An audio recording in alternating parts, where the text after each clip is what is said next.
When it comes to sci-fi horror, no other franchise has had a much bigger impact than the Alien series. Beginning in 1979, it would eventually become one of the most well-known science fiction franchises in history. The series has evolved in many ways. The first movie, released in 1979, was a slasher movie set in outer space, with a frightening atmosphere, even pacing, and a memorable heroine. The second movie, Aliens, some people argue that it's better than the first, by combining action in the mix and creating great character development. Alien 3 was designed to be a step up from the first two, by returning to the feeling of claustrophobia and terror that the first film had, but it ended up being a disaster. And Alien Resurrection is the one that no one wants to talk about. It was a series that spawned 2 prequels, a crossover with Predator, not once but twice, and tons of games ranging from the classic era to the present day, with the most recent game being released just over a month ago. Another reason why I'm doing this is because my friends and we had a little marathon of all the Alien movies, with the exception of the 2 prequels, and it just so happens that I owned all the Alien movies in this nice, big box set called the Alien Quadrilogy, and yes, I plowed through every single bonus feature on this box set. We're going to review all the Alien movies, from Alien to Alien Resurrection. And don't worry, we're going to talk about what works, what doesn't work, everything in between, and of course, the legacy of the first 2 films. Now, if you excuse me, I'm going to go wake up the computer. Okay, let's fire this thing up and launch Alien. Now, this right here is what is known as UMD, also known as Unlimited Movie Database 161. Now, what this is, it's an electronic database for every single movie on the planet. It was made from a shell of a typewriter from the 1960s. We are going to turn this thing on, and we are going to run Alien.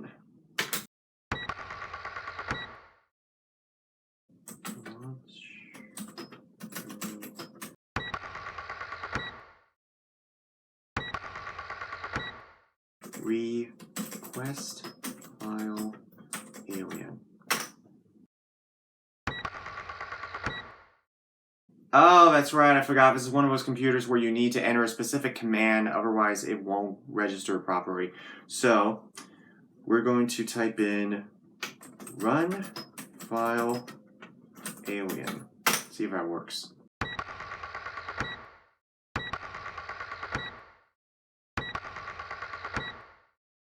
Alright, now we're talking. Alright, let's get started. It all began in 1979 with a little film called Alien, released in 1979, directed by Ridley Scott.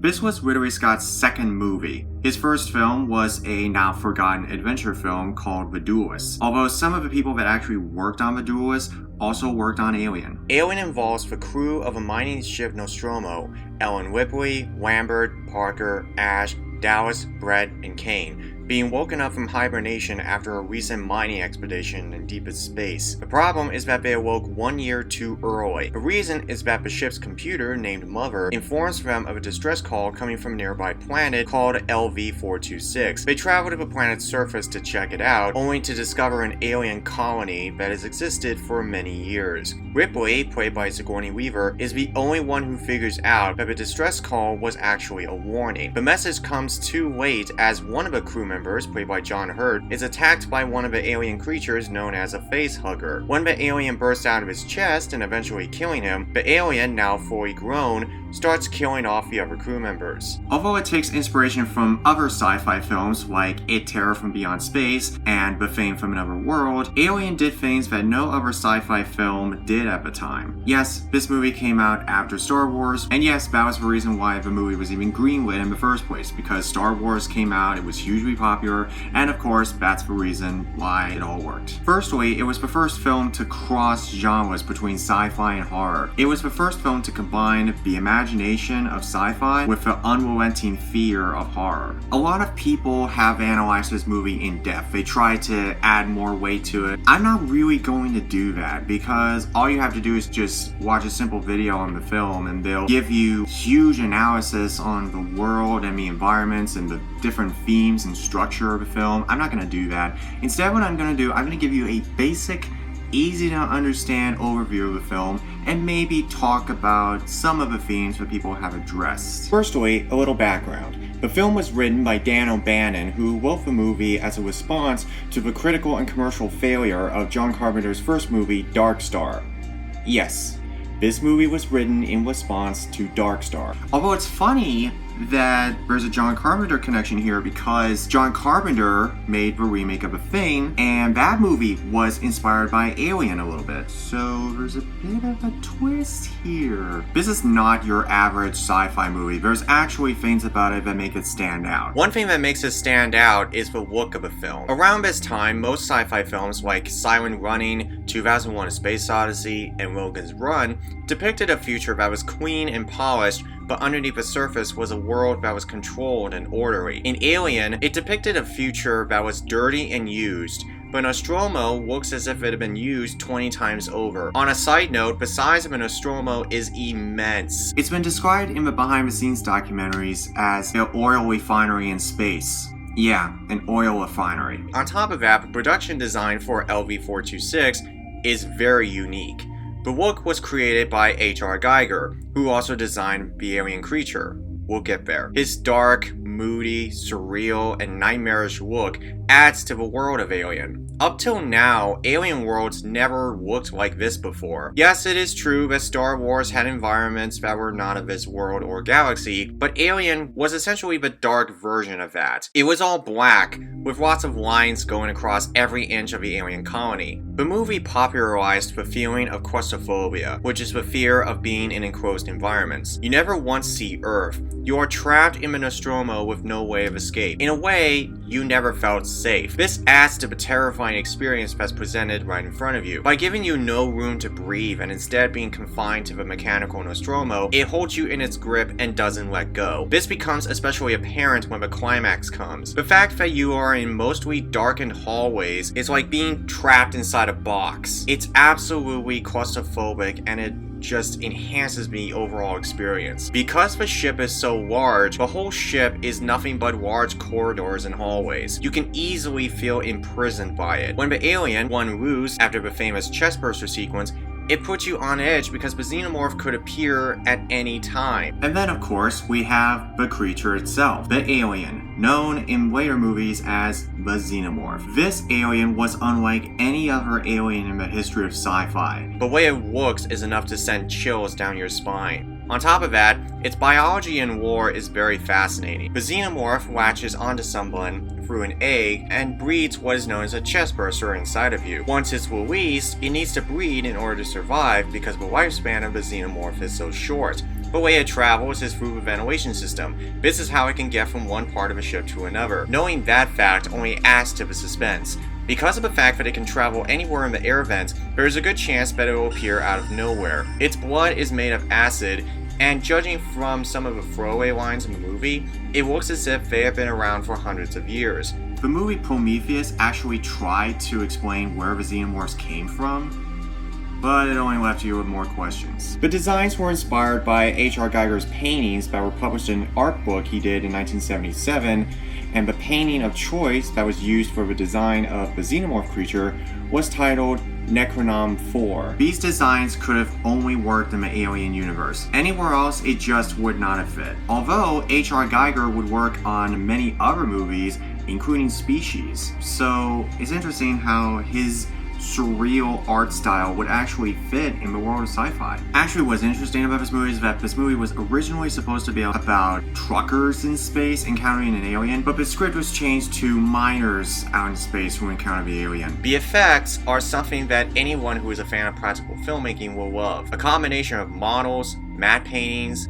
great costume work, screen projection, rear projection, clever editing, and blue screen. Remember, there was no CG back in 1979, so everything had to be done practically. Personally, I prefer practical effects over CG because there's something actually performing in front of a camera. I personally believe that anybody who wants to get into filmmaking should really take the time to study how the effects from classic films are made, because it shouldn't be all just CG. There has to be something performing in front of a camera as well. There are things in this movie that newcomers, especially millennial newcomers, might not like at first. One is the pacing. The film starts off on a slow note, but gradually picks up steam later. Now, there are people out there who don't like slow starts or slow movies because it bores them real quickly, but the slow build-up adds to the tension later. You don't want all the suspense early on, and then when you get to the reveal, there's no tension. The slow pacing, combined with the creepy atmosphere, adds to the experience. Another thing that people will notice is the fact that most of the cast would later become household names, particularly Sigourney Weaver, Ian Holm, and John Hurt.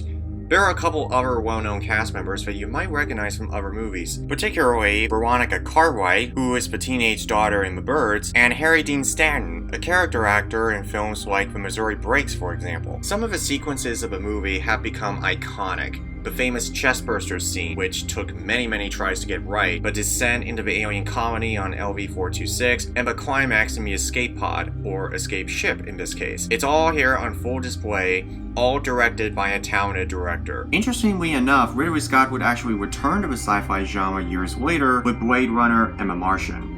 So, I think it's fair to say that Alien had a profound impact on not only film, but also his career as a director. One of the biggest advantages of this movie is Ripley herself. In most sci-fi movies, this kind of role would be designed for a man, but Alien comes along and breaks tradition by making the role of Ripley a woman. Also, she is the only one who survives at the end. The movie knew how to break the rules of storytelling. I know it's dumb to announce how the movie's going to turn out this early on, and especially for those people who have not even seen the first Alien yet, it's like spoiler alert, but this fact is going to get brought up a lot in the Alien series, so I might as well tell you now. Even with that piece of information, that should not hinder your experience of the movie. The other crew members are just as memorable. I can differentiate who they are. That is something that the later movies don't have. Characters that are not only memorable, but relatable. They're not soldiers or astronauts. They're simple people out in the vastness of space just trying to do a job. There's more to this movie than just an alien running loose killing people. There actually are a few surprises in this movie as well. Once you realize what the company they work for, Weyland Yutani, is really up to,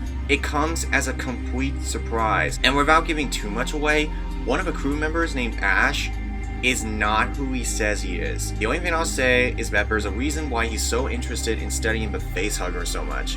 Even the score is iconic. The score was composed by Jerry Goldsmith. It's great and all, but for some reason the trailer music is not even in the movie. All the trailers showcase random images of the film and of course that iconic egg shot, while the music has this droning sound accompanied by an electric air raid siren.